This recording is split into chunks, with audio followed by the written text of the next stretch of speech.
some breaking news. CBS News has learned that U.S. intelligence believes Iran is preparing a major attack in retaliation for Monday's airstrike by Israel on the Iranian consulate in Damascus. Now, the U.S. has warned Iran in writing not to attack U.S. personnel and facilities. CBS' David Martin is at the Pentagon with these new developments. Iran's supreme leader held funeral prayers for the Revolutionary Guards killed by an Israeli airstrike, as both the U.S. and Israel braced for a retaliatory attack. U.S. officials tell CBS News Iran is making preparations to launch a swarm of drones and missiles timed around the upcoming end of Ramadan. The target is still unknown, but Israel is reinforcing its air defenses. The ways of retaliating can come from anywhere, including Iran, Israel's defense minister said, and we are preparing to face this matter. I think Iran will cast about for a relatively vulnerable target, perhaps an embassy somewhere abroad, something like that, maybe a ship at sea. Retired General and former Mideast Commander Frank McKenzie says Monday's Israeli strike against the Iranian diplomatic compound in the Syrian capital of Damascus was the most significant Israeli attack against Iranians since the war in Gaza began. It's a very precisely directed strike that took out key leadership, and I think it's hurt them quite a bit. 2 senior generals were among the 7 killed in what Iran considered to be an attack on its sovereign territory. Caught the U.S. as much by surprise as it did Iran, even though it was carried out by an American-built F-35 stealth fighter. The U.S. was quick to disavow any connection. We were not notified by the Israelis about their strike or the intended target of their strike in Damascus. Still, Iran has vowed to hold the U.S. as well as Israel accountable, and American troops throughout the Middle East have been put on high alert that they too might be attacked in coming days. Norm? Situation in Israel, the whole world is watching and waiting to see what Iran is going to do to Israel in the coming hours. Iran has vowed a harsh response to the Israeli airstrike on their consulate in Damascus, Syria, which is basically the equivalent of striking Iranian territory because a country's consulate or embassy is the equivalent of that country's territory.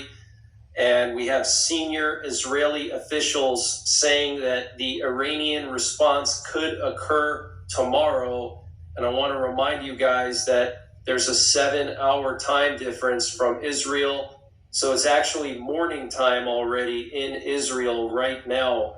So this could all pop off any hour, any minute. And if something does happen, I will go live as long as necessary to cover the situation. But we know that Israel is on high alert. Earlier today, we heard that the Israeli government told all hospital managers in Israel to make sure that they maximize their staff this coming weekend, obviously to deal with casualties from any airstrikes by Iran. And senior Israeli officials say that Israel has indications that Iran may attack Israel from its territory using long-range ballistic missiles, drones, or cruise missiles. This was reported by Walla News. And senior Israeli officials say they made it clear to the U.S. that they will have to respond if they get attacked by Iran. So we're on the verge of a war with Iran, because what's going to happen is Iran is going to strike Israel in the coming hours, and then Israel is going to respond, and then Iran is going to respond back, and it's just going to escalate until the U.S. has to get involved. And then we could be looking at a full-scale decapitation strike on the Iranian military and on their nuclear program.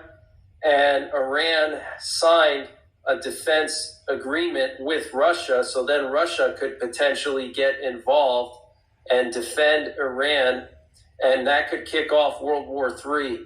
Okay, so this is a very, very serious situation, and I'm going to be monitoring it for you.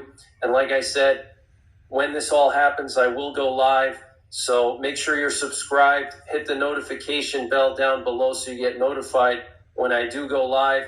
We also have some breaking news coming from Europe.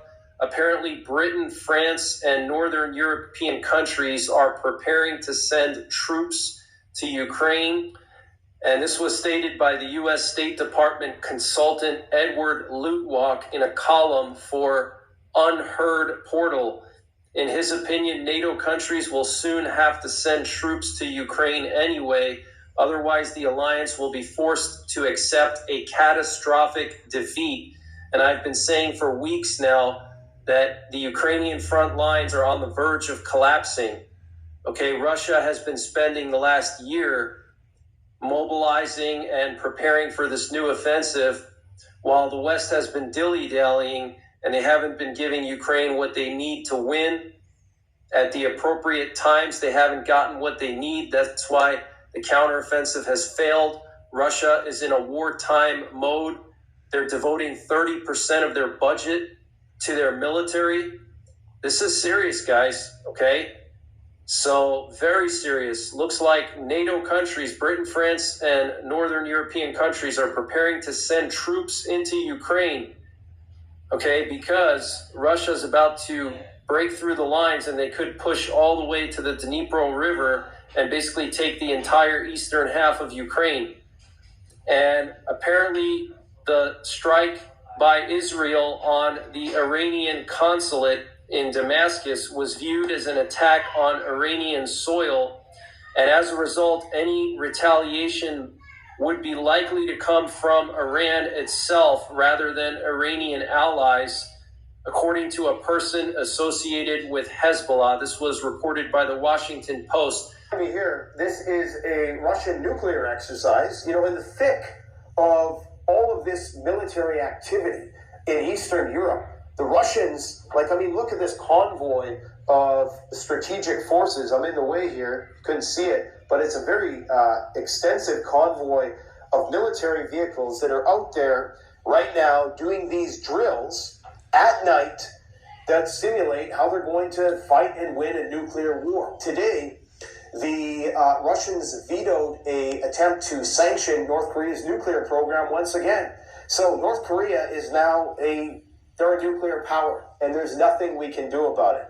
The world is changing fast, very fast, and just be happy we were the ones that said we told you so, not because, to stroke our own egos. It's really just vindication, because when you're 1%, when you're that one person who's walking in the opposite direction as everybody else in the Matrix, remember that scene where he's saying, these people, most of them don't want to be unplugged.